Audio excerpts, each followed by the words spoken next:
Hi friends, welcome to EduTap. So as part of this video series, EduTap brings to you a discussion of the various topics of agriculture. So these topics have a relevance with respect to those examinations that have agriculture as its core component. For example, NABARD grade AB, IBPS AFO, FCI, IBPS AFO scale 2 in RRB and etc.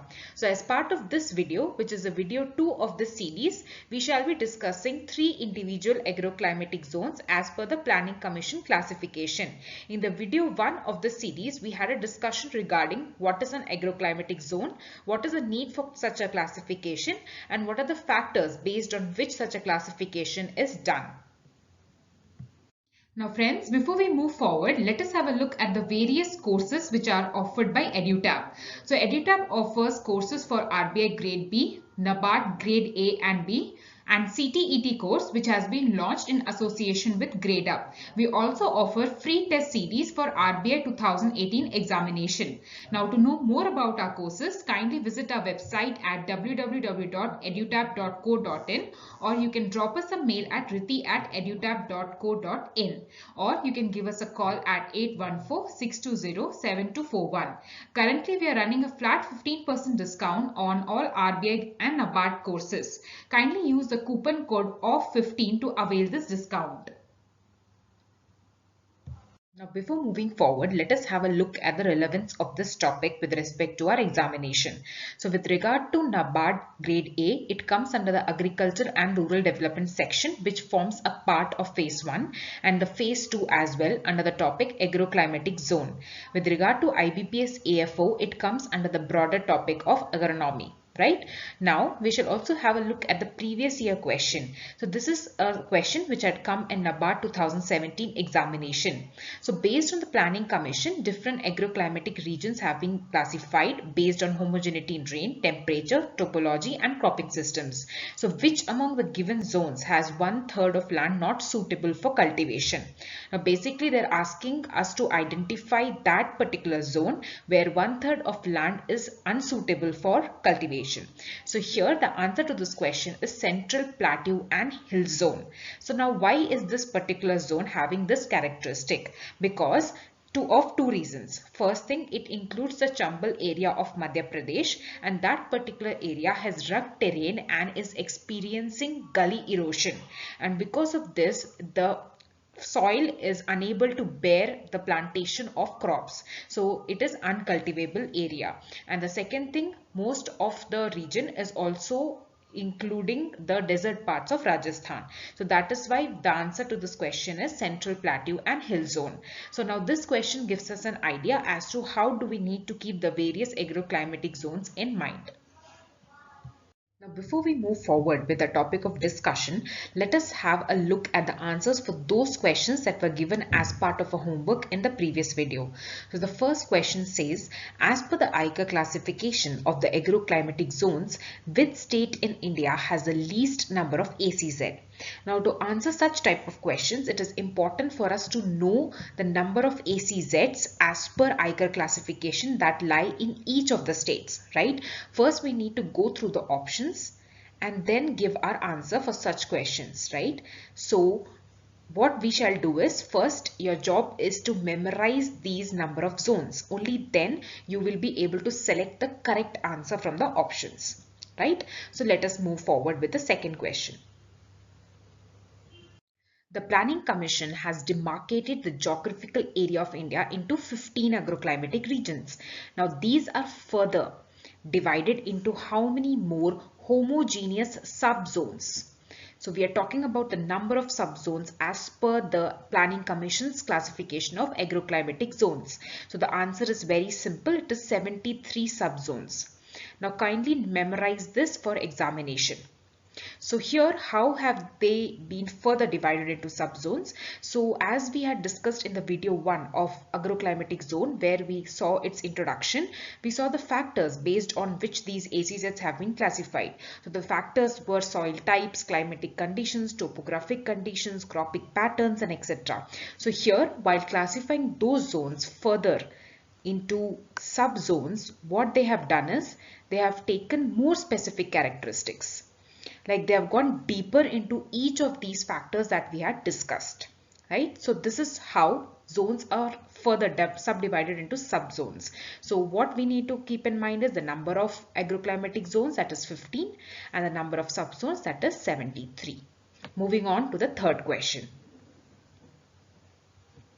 So what are the characteristics of loamy soil? Now before we begin discussing this particular question, we need to understand that soil is made up of many particles.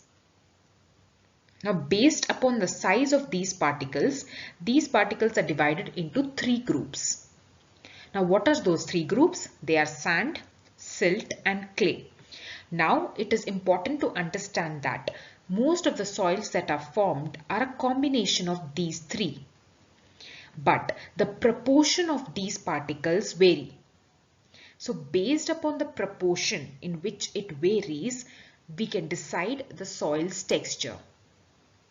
So if you say in a certain soil, say A, we can say that the proportion of clay particles is more. And the proportion of maybe say sand particle is very less. So that decides the texture of that particular soil A. So this is the basic which we need to understand before we proceed understanding the characteristics of loamy soil. So coming to the characteristics of loamy soil, we need to keep in mind that loamy soil is constituted of nearly equal parts of clay, silt and sand. And because of this very reason, there are very favorable characteristics related to the loamy soil. Now let us see what are those characteristics. The first thing, loamy soil is actually rich in nutrients. Now it retains moisture. Now why does it retain moisture? Because it has a good amount of clay. And clay particles have a tendency to hold water, right? Now the other property is it drains well as well. Now why does it drain well? Because it has an equal amount of sand as well. So the sand particles actually have a property of having a good drainage system. So we can see that there is a very fine balance in the loamy soil. So because of this, it does not get waterlogged in winter and it does not dry out in the summer. And this is the very reason why we say that it is ideal soil year around. Right? Now, what are the crops that can be grown? Rabi as well as Kharif crops. Now, why is it that both these kind of crops can be grown? The very reason being that it is a very delicate mixture of clay, silt and sand. Because of that, it has a very fine balance that helps it to retain moisture as well as it constitutes good drainage. Right? Now, what are the areas where such type of soil is found? So, in Punjab, Haryana, UP and Bihar. Now let us start the discussion of zone 1, that is nothing but Western Himalayan region, right? So here, before we begin, let us just have a look as to how are we going to cover these zones. So what we shall be doing is, we shall be studying about the important parameters of each zone. For example, the region it encompasses, the climate, the annual rainfall, the soil type, the crops grown and various other characteristics if need be. Right? Now we need to understand that each zone is further divided into subzones, right? But that is not important for us from the point of view of our examination. So what is relevant? Only those points we shall be discussing as part of this video, right? Now we shall begin. So the first thing that we shall be studying is region. Right? It is important to memorize these regions from point of view of examination. So this particular zone, which is the Western Himalayan region, encompasses Jammu and Kashmir, Himachal Pradesh and the hilly region of Uttaranchal. Right? This is very simple. Next, moving on to climate. The climate is cool and humid. Now the temperature usually in the summer month is mild. Right? For example, the average temperature of July is around 30 degrees Celsius, right? But at the same time, the winter months experience extreme of temperatures, cold conditions, right? The temperature drops to around -4 degrees Celsius. So if we see the extreme of climate that is experienced in this particular zone, right? Let us move on to annual rainfall. Annual rainfall is 1650 to 2000 mm. Then moving on to soil type, we see the prevalence of alluvial soil in this region. Now, before we move ahead with the crops grown in this area, let us study some few characteristics about this region, right? The first thing is there's a prevalence of mountains in this region. And the second thing, river system, right? So in this river system is found in this particular region. Now, because of mountains, we see that there is a formation of valleys and there is hill slopes, right? So always understand that the crop that can be grown here in valleys, it is not necessary that the same crop will find the conditions suitable to be grown on hills. So here also we would see a difference of crops, like a particular crop will be grown here. For example, we shall study that rice is grown in valley region and maize is grown in the hilly region. Right? So now we can understand that how important is topography as well for the suitability of crops. Right? Now, river systems. The rivers found here are perennial in nature. Now, what do we mean by perennial? By perennial, we mean that 365 days in a year, usually water is there in such streams. Now, why is it perennial? Because in the summer season, there is a melting of snow-capped mountains, and because of which the rivers are always filled with water. And in the other seasons, there is heavy rainfall which fills the river, right? Now, we need to keep in mind that whenever there is a river system in place, usually we find the existence of alluvial soil. And this soil is formed because of the deposits. So the deposits mainly constitute of particles of rocks and stones. Right? So this soil is basically seen in areas where a river system exists. Okay. Now let us move on to the crops grown.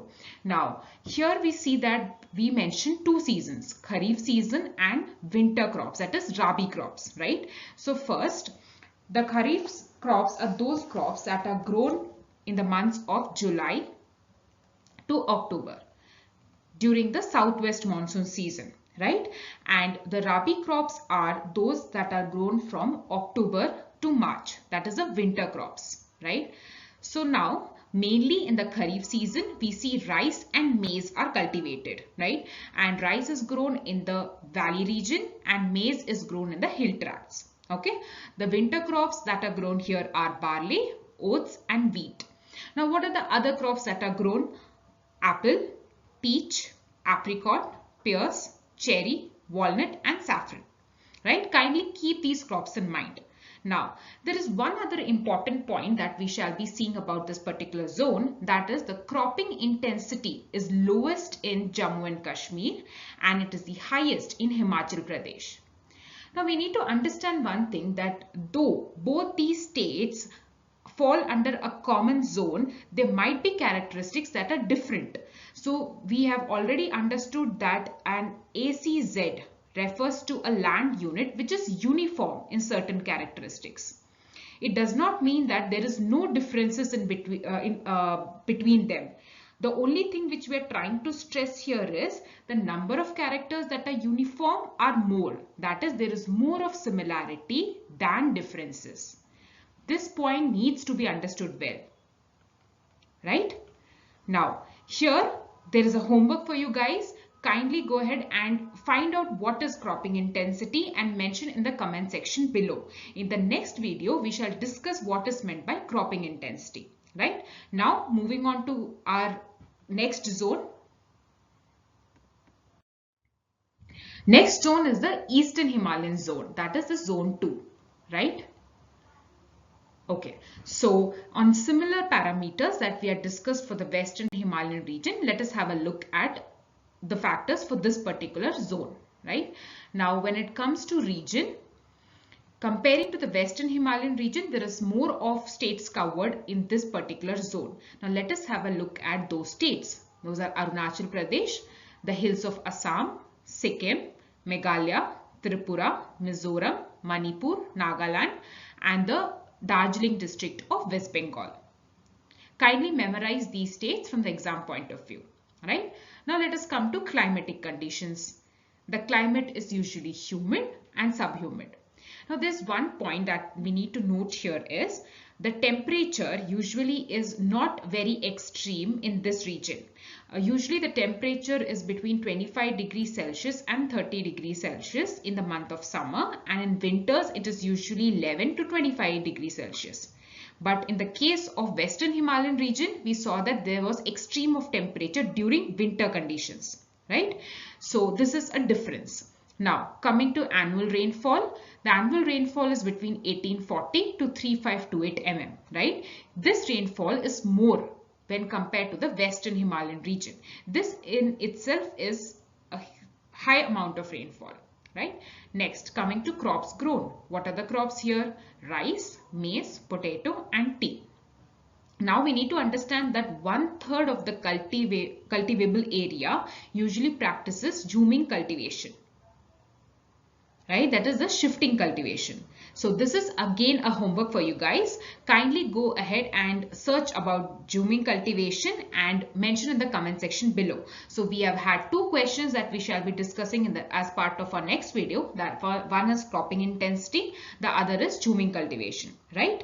Now let's talk more about this region. Now this region has a thick forest cover, right? And so forest cover is one feature, right? And the next feature that we are talking about is the prevalence of soil erosion here. Now, why is the soil erosion taking place? Because of the indiscriminate felling of trees that is taking place in northeastern region. Now, because of this, whenever there is a heavy rain which is occurring, the soil gets eroded. There is a runoff, and usually this region has hills. So whenever there is heavy rain, the soil loses its connectivity to the ground and gets eroded. Because of that, all the minerals which are present in the soil also gets eroded. And thus the quality of the soil decreases. So basically this region has soil which is less fertile, right? So what is the one thing which needs to be kept in mind is major constraint in this region is soil erosion. So what can be done? First thing, avoid deforestation. Automatically the soil erosion will get minimized, right? And the second thing, practice terrace farming, right? Because mostly this region constitutes of hills. It is important to practice this kind of farming so that the water erosion also gets stopped, as well as a suitable environment is created for crop cultivation, right? Now let us move ahead and have a look at the third zone.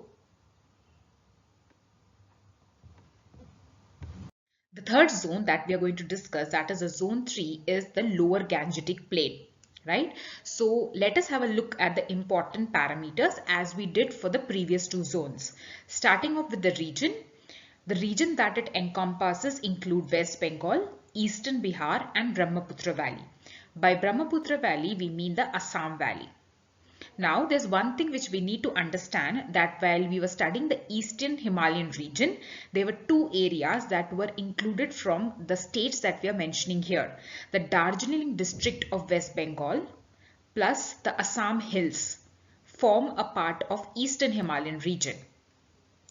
So these are some of the points that can be confusing, but we need to memorize them. Next, moving on to climate. The climate is moist humid and dry humid. Let us have a look at the temperature range. The temperature varies around 24 degrees Celsius to 40 degrees Celsius during summer, July month average, for example. And during winter months, that is January, it varies from 9 to maybe 25 or 24 degrees Celsius. Now, let us move ahead with the annual rainfall. The annual rainfall experienced is 1302 to 1607 mm. And when we compare it with the previous 2 zones that we had discussed, we see that the Eastern Himalayan region gets the maximum amount of rainfall. So next, moving on to crops grown. Rice is the main crop that is grown here, and the other crops that are grown, jute, rapeseed and wheat. Now, there's a very important fact, or rather interesting fact, that needs to be noted. Here, this rice production that we are talking about in this region constitutes 12% of the total rice production of the country. This shows that large area is under the production of rice. But the productivity of rice is lower than the national average. So let us do one thing. This is a kind of a homework for you people where you need to tell us the difference between the production of a crop and productivity of a crop. So till now we have had three things that we are going to be discussing as part of our next video. The first thing about cropping intensity, right? And the second thing that we're going to discuss is about the jhoming cultivation. And the third thing is this one, what is the difference between production of a crop and productivity of a crop, right? Now what we shall do is we shall have a discussion of related to some of the MCQs based on these three zones that we have discussed so far.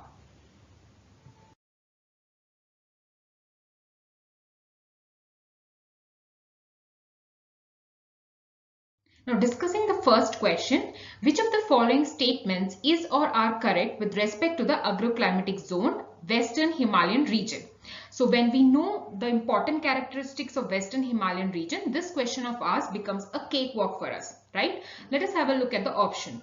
The first thing is red soil is mainly found in this region. Now this statement is wrong because we know that alluvium soil is predominantly found in this region. We had discussed while explaining the Western Himalayan region that whenever there's a river system in place, most of the times we find the existence of alluvium soil, right? So this option is wrong. Now, the next one is this region receives very low or almost no rainfall. This is again a wrong statement because Western Himalayan region actually receives a good amount of rainfall. We can also, there are small clues that you need to pick up. Like we know that in Western Himalayan region, rice is grown. Now, rice would obviously require more water retention. So there is a possibility that that area might have at least a good amount of or a fair amount of rainfall. So this statement automatically becomes incorrect. Then moving on to statement C, rice is grown in the valley region and wheat is grown in the hills. Yes, this statement is correct. We had seen that in the Western Himalayan region, there were two types of terrain. One was the hills and the other was the valley. Now, in the valley region, rice is grown and the hill region, we have wheat grown. Now, why is this differentiation? We had discussed elaborately that rice requires water retention and that's why it is planted in the valley region and wheat is planted in the hilly region because it does not require that much amount of water retention, right? Now, moving to the next statement, it includes only Jammu and Kashmir and Himachal Pradesh. Now, this statement again is wrong because the very first thing that we had discussed about Western Himalayan region was that it included Jammu and Kashmir, Himachal Pradesh and hills of Uttaranchal. So now obviously this statement again becomes, option again becomes wrong. So our correct answer is statement C. Now let us discuss question number 2. Consider the following characteristics. Rice is an important crop grown here and jute is also cultivated. Assam Valley region comes under this zone.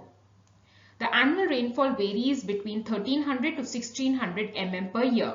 So the above characteristics are present in which of the following zones? Now what we can do is first, we know that Assam Valley. This second statement is the easiest statement. If you're able to catch this particular statement, automatically you can get the answer in the first take. So we know that Assam region, Assam state as a whole falls into two zones, the Eastern Himalayan region and the lower Gangetic plain. Now in the lower Gangetic plain, we have the Assam Valley and the other parts fall into the Eastern Himalayan region. So our answer to this question based upon this particular sentence immediately becomes lower Gangetic plain. This is a straightforward answer provided we are aware of this particular second statement of ours. Right? So next, moving on to annual rainfall. If you see this, if you pick this statement, here we know that comparing Western Himalayan region, Eastern Himalayan region, this kind of rainfall is received in lower Gangetic plain. And Central Plateau and Hills, we had earlier discussed also that this is a region where nearly 1/3 of the cultivable area is not productive. So this automatically cannot be the answer for this particular question.